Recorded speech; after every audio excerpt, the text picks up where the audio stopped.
I'm Katie Couric. Tonight, a CBS News exclusive. Children living in FEMA trailers that were toxic. The government knew it and did nothing about it. A continuing CBS News investigation.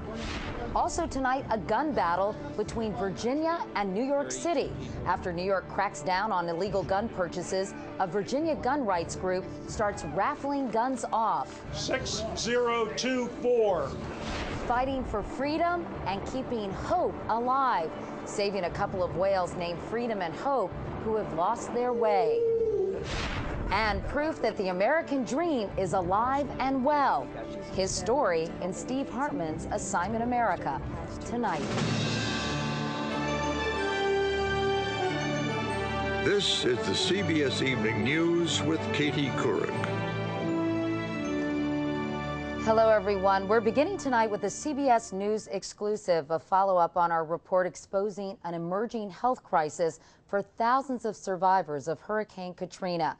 As we reported earlier this week, many people living in trailers provided by FEMA are getting sick.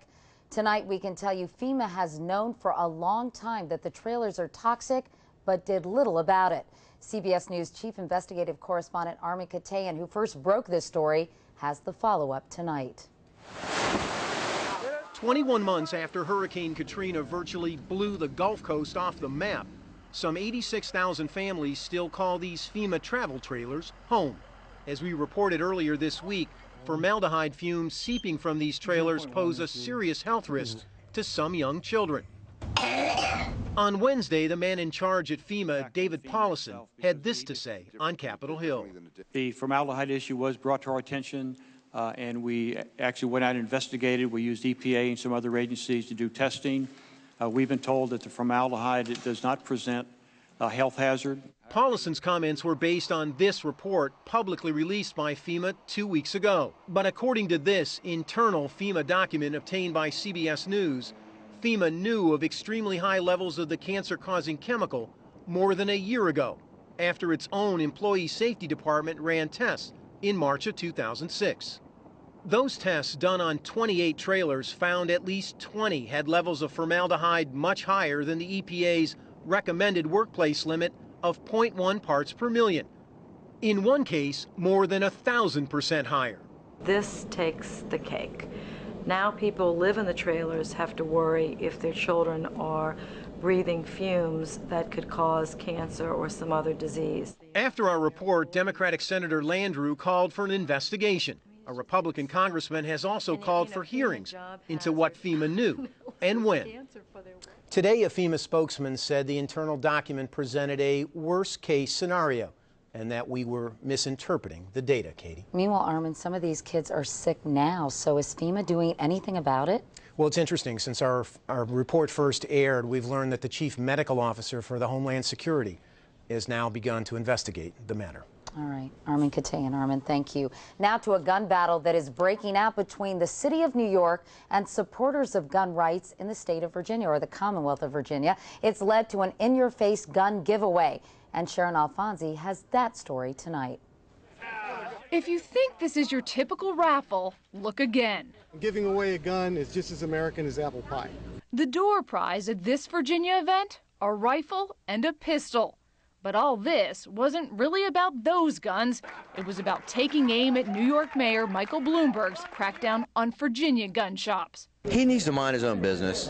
I mean, you know, we don't mess with him, and he's messing with us. It all started like this. That's a Sig Sauer 226 9mm.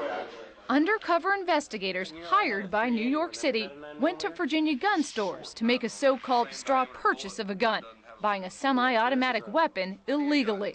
You gotta live in the state? Yeah. You live in the state, right?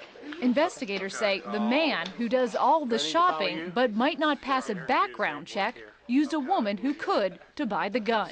Answer these questions here and sign them. Convinced that illegal gun sales contribute to violent crime in his city, Bloomberg says the video proves it, and he decided to sue 27 firearms dealers in 5 states, 7 of them in Virginia. Among them, Robert Moat, who's been selling guns for almost 50 years. I just don't believe we actually did anything wrong. I think Bloomberg was just trying to get a lot of publicity. And this spring, Virginia passed a law making stings like this illegal.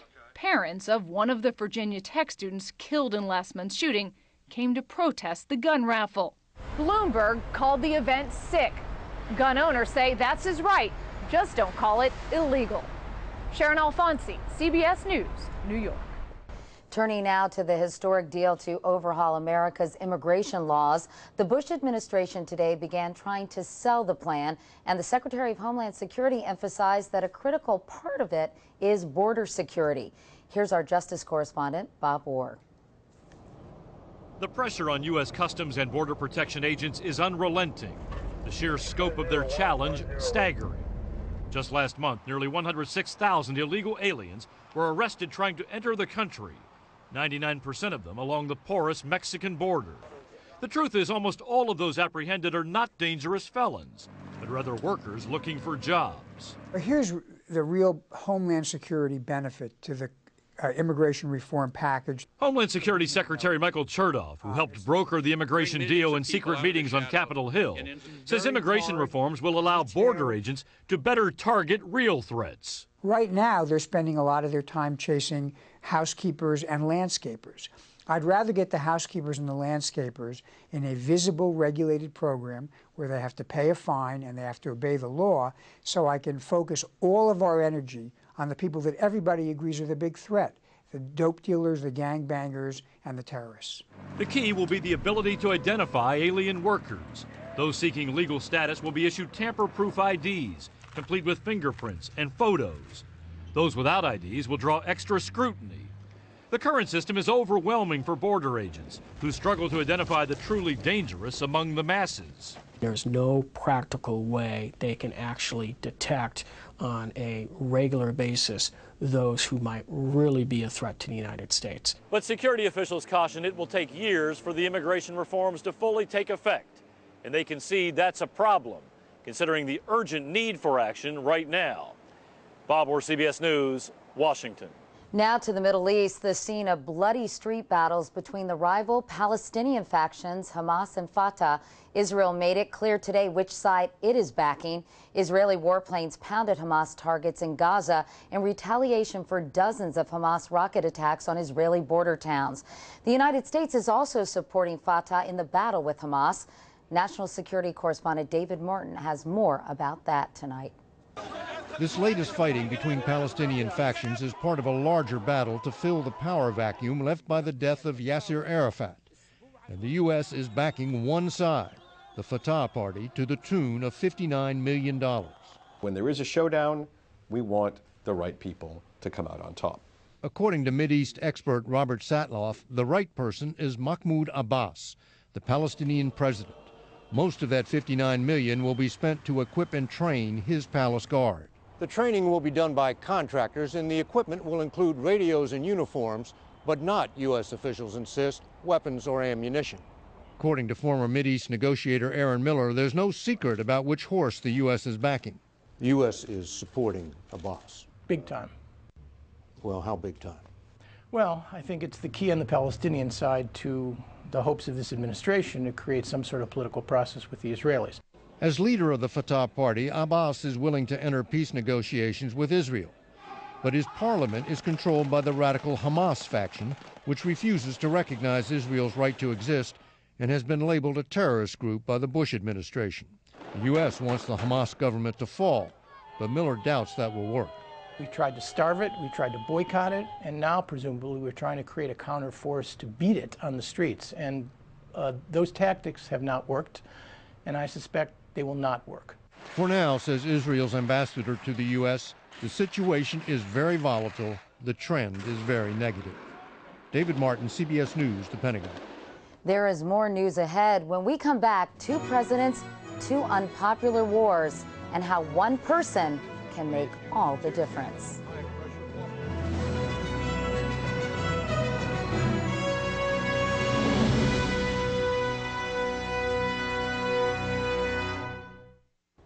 The U.S. military today reported 5 more American soldiers killed in Iraq, and there are new details tonight about the attack on 2 Iraqis working for ABC News. The soundman and cameraman were ambushed in Baghdad yesterday. 2 cars boxed them in, and the 2 men were dragged off and shot to death. And the Army today identified the 4th American soldier killed in an ambush south of Baghdad last weekend, Sergeant Anthony Schober of Reno, Nevada. He was 23 years old. In the battle over paying for the war and ending the war, congressional Democrats offered a compromise today. But even though there's pressure to get something done before Congress goes on vacation, the White House immediately shot it down. Here's Jim Axelrod. Publicly, the two sides say they are frustrated at the slow going in negotiations. To say I was disappointed in the meeting is an understatement. But according to a senior White House official, that's actually the sound of progress. For the first time, Democrats offered a bill that would actually spend only on the war, removing billions in other domestic spending they wanted.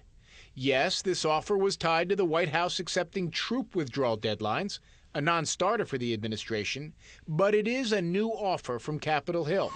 The president also put something new on the table.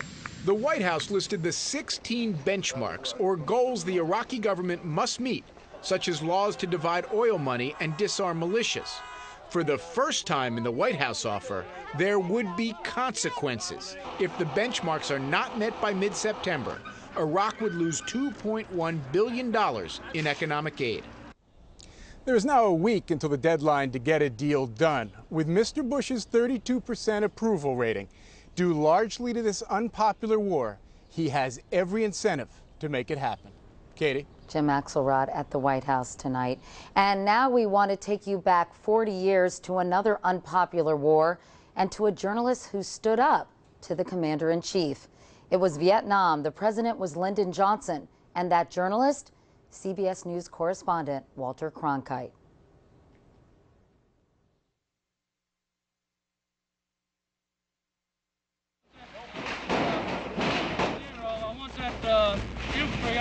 If the communist intention was to take and seize the cities, they came closer here at Hue than anywhere else.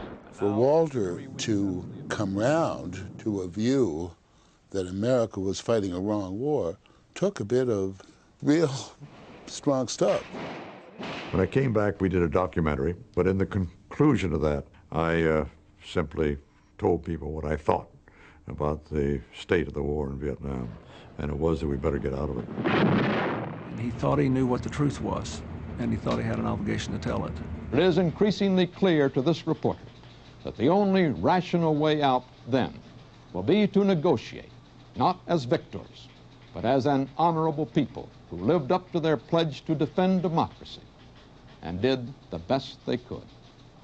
This is Walter Cronkite. Good night. He changed the history of the war overnight. Here was the most trusted man in America saying this war is not right.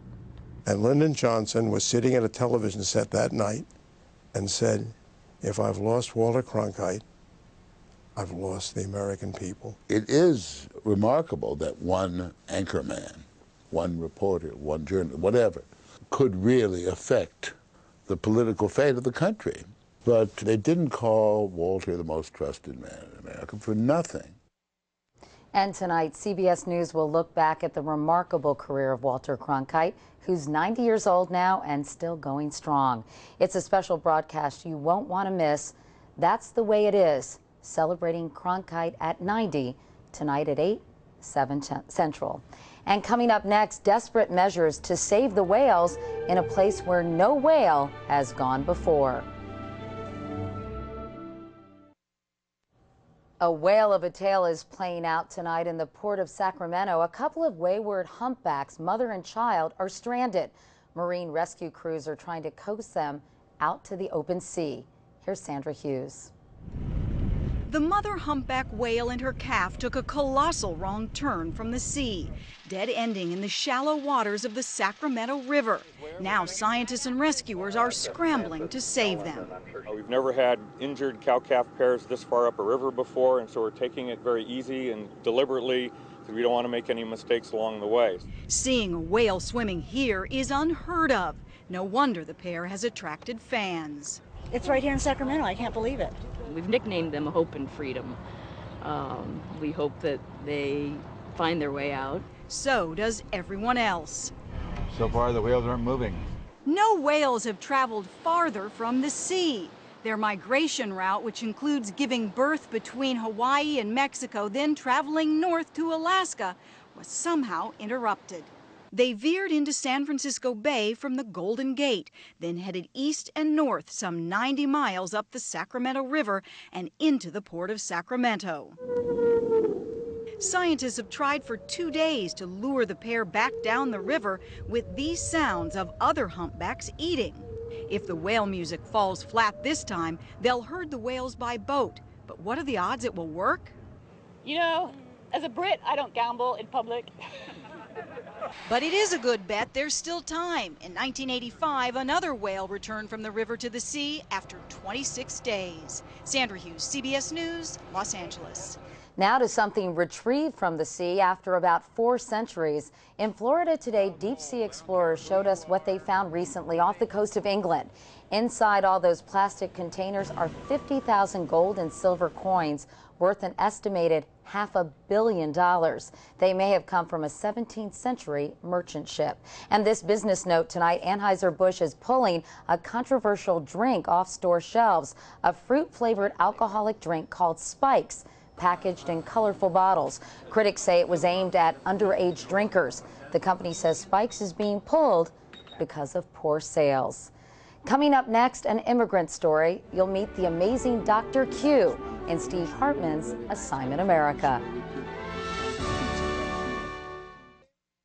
Finally tonight, the story of an American dream come true. Here's Steve Hartman with Assignment America.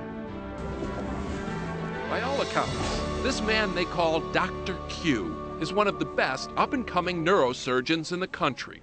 At 39, he is already director of brain tumor surgery at Johns Hopkins Hospital in Baltimore. I show you the lesion right now. Clinically brilliant, relentlessly charming. Hi, sweetie pie. His patients say it's almost like he was born to be a doctor. Good to see you. If they only knew. My very first job was with the very same hands that do brain surgery nowadays. Back then, they pulled weeds. Just 20 years ago, this renowned neurosurgeon was about as anonymous as a human being can get in America. An illegal immigrant working the fields of California's San Joaquin Valley. Born Alfredo Quiñones Hinosa, he says as a kid he dreamed of being a doctor. But even after he jumped the U.S.-Mexico border and took up residence in this leaky old trailer, Alfredo says the moon seemed closer than medical school. All I wanted to do is just make a little bit of money, send it back to my parents. That's it. But he says he had this passion to learn everything. There were a lot of little steps. Like you're picking weeds, then you got the job on the tractor. That's correct. And then you were a welder. I'm just trying to get it in order here. And then you went to community college somewhere in there, learned English. That's correct. Then University of California. Got into Berkeley. UC Berkeley. And then from Berkeley, somehow you got great grades. Absolutely. My life began to really take off. Next, he got his U.S. citizenship and a Harvard Medical School scholarship. Graduated cum laude, squeezed in time for a family, and is now at Johns Hopkins, scrubbing in those same weed-picking hands. Oh, yeah. For brain surgery. It's no doubt a remarkable American success story. Thank you. But the fact that it all started with a fence hopping makes it a controversial one, too. The last thing that I want is people to think that what I have done is justified. And the only thing that I can do is to try to pay back every day by every single thing I do. To that end, Dr. Q spends much of his free time in the lab, trying to find a cure for brain cancer. He hopes it makes amends, but admits he'd cross again in a heartbeat. I'm sure I would. You know, to be honest with you, I mean, it's human nature to try to find better ways to survive. It's human nature. It's not rocket science. It's not even brain surgery. Looks very good. Thank you, guys. As you might expect, the movie offers are already rolling in. And you can see why, because he's so inspiring. Yeah.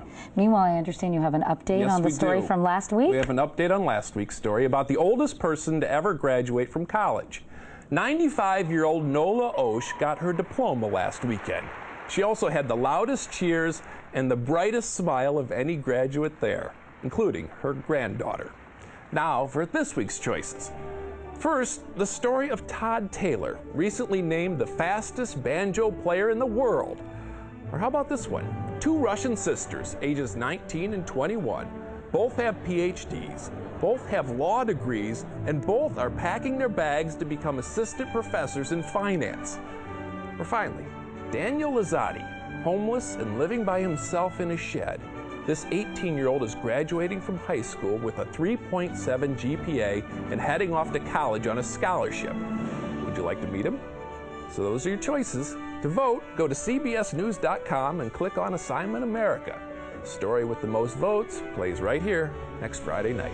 Tonight's Assignment America segment is sponsored by ExxonMobil, taking on the world's toughest energy challenges.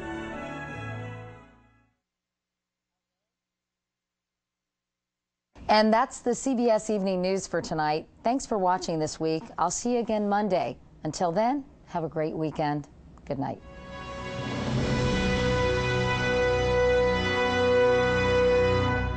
How to keep the peace between your fighting kids tomorrow on the Saturday Early Show. CBS News. See it now, anytime, anywhere.